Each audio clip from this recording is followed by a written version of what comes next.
بسم اللہ الرحمن الرحیم۔ اردو پیجز کے معزز ناظرین کو السلام علیکم۔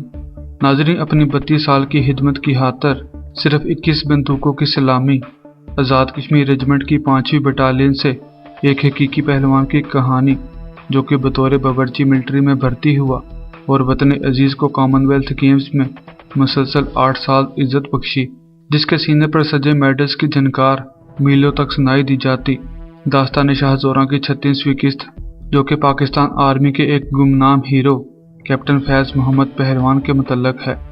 ویڈیو شروع کرنے سے پہلے نئے آنے والے تمام دوست احباب سے گزارش ہے کہ ہمارے چینل اردو پیجز کو سبسکرائب کر کے ساتھ موجود گھنٹی کے بٹن کو دبا دیں۔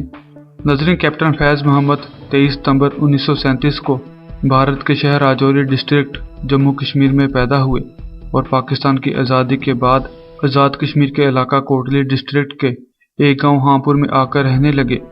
کھیتی باڑی ان کا پیشہ تھا اور روزانہ طلوع آفتاب سے بہت پہلے اپنے کندھوں سے ہل بیلوں کو بدلنے کے لیے کھیتوں میں جاتا تھا اور ہل کے تیز دھار بلیڈ سے سخت مٹی کاٹنے لگا تھا۔ ایک جوان سپاہی کی حیثیت سے اس کو فوج کے باورچی خانے میں بھیجا گیا اور کسی نے اسے یہ نہیں پوچھا تھا کہ وہ اپنی قوم کے لیے کیا کر سکتا ہے۔ کسی اور نے کیا، اس نے خود بھی نہ سوچا ہوگا، بطور باورچی ملٹری میں بھرتی ہونے والا ایک عام سا سپاہی فری اسٹائل ریسلنگ میں پاکستان کا نام روشن کرے گا۔ یہ وہ دور تھا جب سڑکیں کچی ہوا کرتی تھی اور کچی سڑکوں کی بارشوں سے کب بنتی تھی، بس 2 بوندیں کیا گرتی کہ سڑکیں کہیں سے ویران۔ ایسا ہی موسم تھا جب آزاد کشمیر بٹالین کے آفیسر کی جیپ لنگر سے 2 میل کے فاصلے پر پھنس گئی۔ اب فوجی اس کو واپس سڑک پر لانے کے لیے 100 حربے کرنے لگے کہ تبھی ادھر سے ایک باورچی کندھے پر بحال اٹھائے ہوئے نمودار ہوا۔ جوان اور تگڑا آدمی تھا۔ بحال ایک طرف رکھتے ہوئے جیپ کی طرف بڑھا اور دوسرے فوجیوں سے کہنے لگا، ایک موقع مینوں بھی دیو، اور یہ کہہ کر جیپ کو دونوں ہاتھ ڈالے اور دوسرے ہی جھٹکے میں گاڑی گھسیٹ کر سڑک پر کر دی۔ فوجی گاڑی کیا پھنسی کہ زندگی کی گاڑی قسمت کی پٹری پر چڑھ گئی۔ بس وہ وقت ایسا ہی تھا کہ قسمت پوری طرح سے مہربان ہو چکی تھی۔ کہتے ہیں انہی دنوں میں بٹالین کی کشتی ٹیم بھی پریکٹس کر رہی تھی۔ جب اس آفیسر نے یہ طاقت دیکھی تو کہا، فیجے گاڑی میں بیٹھو، اور اس طرح فیجا عرف فیض محمد پاک آرمی کی ریسلنگ ٹیم میں شامل ہو گیا۔ سب سے پہلے ٹریڈ ریمسٹ ہوا اور انٹر بٹالین مقابلے میں فرسٹ پوزیشن لے کر بریگیڈ ٹیم میں شامل ہو گئے۔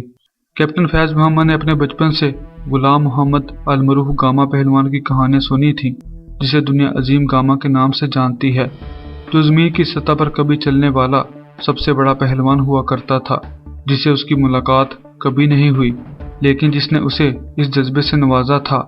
ناظرین، شاید آپ کو علم نہ ہو، ایک وقت ایسا بھی تھا کہ پاکستان کے نصاب میں گاما پہلوان کا ذکر بھی ہوا کرتا تھا۔ یہ وہ دور تھا جب گاما اور امام بخش اپنی زندگی کی 50 سے زیادہ بہاریں دیکھ چکے تھے اور پاکستان میں بھولو برادران کی حکومت تھی۔ فیض محمد نے ایک چھوٹے سے اکھاڑے کا انتخاب کیا اور برصغیر کے طرز پہلوانی پر توجہ دینی شروع کر دی۔ عظیم گاما کی تربیت کے طریقوں اور قوت کے بارے میں دریافت کیا، اور عظیم گاما کی طرح فیض نے بھی اپنی خوراک میں 1 پاؤنڈ پسے ہوئے بادام کی پیسٹ، موسمی پھل کے علاوہ 2 گیلن دودھ شامل کیا، 3000 پش اپس کے علاوہ روزانہ کی بنیاد پر سنتولا اور زور کو بھی شامل کیا، اور 100 پاؤنڈ کا وزن پہنے سکواٹس کرتے۔ روایتی کشتی ورزش کے علاوہ انہوں نے قریبی اکھاڑا سے پہلوانوں کی ایک ٹیم کو مشغول کیا تاکہ ہر ایکسرسائز کے بعد اسے خشک سرسوں سے رگڑے۔ اکھاڑے مہربان ہو چکے تھے اور فیجا پہلوان ڈویژن لیول کی ٹیم میں سلیکٹ ہو گیا۔ خوبصورت جسم، چٹا گورا رنگ تو تھا ہی، اوپر سے مسلسل محنت نے اور خوبصورت کر دیا۔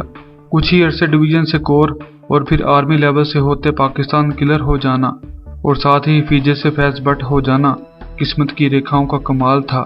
پھر اللہ کسی کی محنت کو ضائع نہیں کرتا۔ آرمی کے کورس بھی ساتھ ساتھ جاری رکھے اور جو آپ پروموشن زون میں بھی آگے رہے، وہ ہر مقابلہ جیتتے ہوئے کامن ویلتھ گیمز تک جا پہنچے اور سن 1962 سے لے کر سن 1970 تک کامن ویلتھ کے کھیلوں میں لگاتار سونے کے 3 میڈل جیتے۔ سن 1962 میں آسٹریلیا کے مائیکل بینرک، سن 1966 میں کینیڈا کے سیباسٹین ڈونیسن اور سن 1970 کو انڈیا کے سجن سنگھ کو شکست دے کر لگاتار 3 گولڈ میڈل جیتے۔ 1957 سے 1984 تک مختلف ویٹ کیٹیگری میں قومی ریسلنگ چیمپئن شپ کے فاتح رہے۔